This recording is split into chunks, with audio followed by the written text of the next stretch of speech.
crates. How the hell are you gonna fit all of them in your inventory? I'm going to hold them, and then I'm going to keep them forever. Well, I mean, I already have a good chunk of them right now. Wait, when do they sell for 1 scrap? Summer 2024. Okay. Can I have some of that taco? You can have some of my taco. I'm done. Nope, I'm getting off. Can I have some of the taco? Sure, you can have a piece. Cool, just send me via... He actually left. He'll be back on in a minute.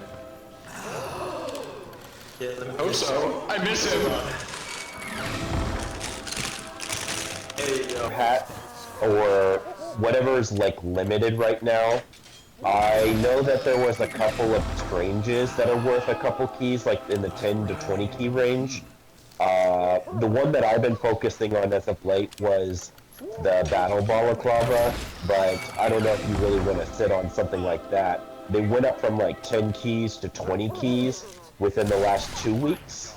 There's also some cheaper unusuals, like some crap you can buy for like 8 to 10 keys and maybe do a quick flip to like some newbies coming in. Or if you're just looking to, I don't know, buy some quick sells. There are still people that do quick sells. You can try to that route. And I am definitely one of them. I do that very often. Yeah, it's kind of the shit that I remember correctly. It's mainly just don't put your... Oh, another one. Yeah! Dynamic and Odell Dynamic, okay. Right, what is it? But I just told him, don't put all your eggs in one basket. Try to diversify your market, especially if you have that kind of key price to work with. You know?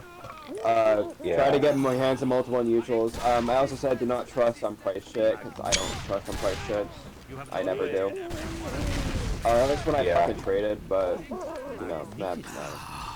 I also There's a couple of reliable people that are here that could help you with that information. Renegade is one of them. I tried to get him in spell trading, because that I actually have a decent foothold in. I know I did primarily spell trading when I was in the market for that shit, and oh man, that shit was so fucking easy to make profit from. But to be fair, spell trading has definitely increased. Yeah, when I traded, and I actually did trade spells, that was before the fucking massive boom and fucking price all went up in. Most of my shit is sitting on fucking like 10 times the price now. It's like, what the fuck? Like, Jesus Christ. Yeah. It's within the last 2 years also. So, yeah, you definitely, if you have spelled items, now would be the time to get them reappraised, because they're probably worth at least 20% more than the last time that you remember they were being. Yeah, that sounds about right. He has one spelled item, but for what I can gather, he's... Sell. I gotcha, okay. Oh no, So, take this for my word. Do not try to like invest into like new effects, because I know like I'm not really a fan of like any of the holiday effects. I mean, except like Halloween. Sometimes Halloween does good shit, but still, mostly for Christmas, it's pretty much like complicated to try to sell. Especially how like Aurora Sky is pretty much inflated, which I wouldn't really want to touch. Especially there are gonna probably be more to be unboxed on the same class. I mean, on the same case.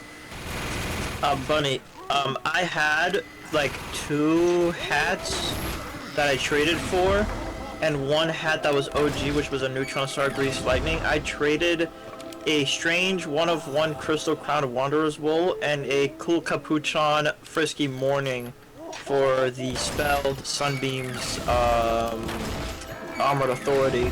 And I got it for that much, and he was going for 400 keys on the listed price. But there were my items were like non-listed, non-anything like that. And since they were new, they were new effects of Christmas, I just thought it would be nice. I would cop that hat instead, because I feel like I would get more from it instead of the new effects that are strange, something like that. Wait, so you got new items? Show me. He got the Sunbeams hat. He was showing it off yesterday. But yeah, I mean, The new effects do have some desirable qualities. You just have to have the right buyer that's looking for them.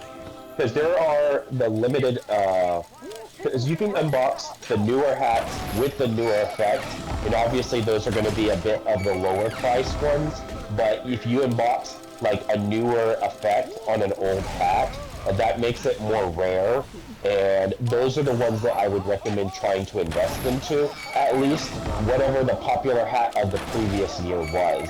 If you can find one of those with a good matching effect. The thing is, though, as well, the thing is, when I traded, the statistics I'd mostly go by is the buy to sell order and the number, and then how recently the fucking price is updated. So, let's take, I don't know, a Blizzard Storm Coast Extra Cap off the top of my head. Thing was updated 3 months ago. Buy orders are about 43, like $, maybe a little more. And then the sell orders were about 55.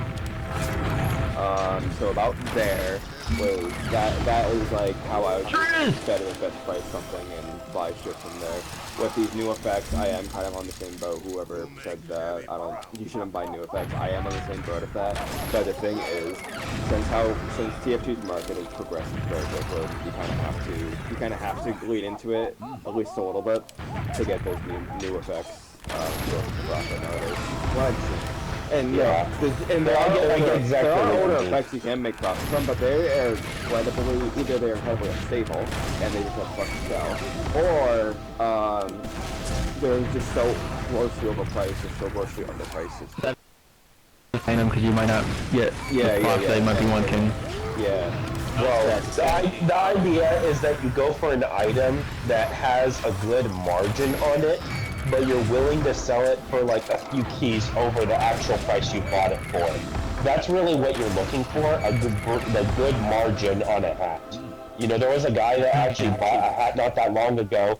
They were selling it for 70 keys, but he sold it for like a few keys above buy orders, and he's looking to sell it for like literally a few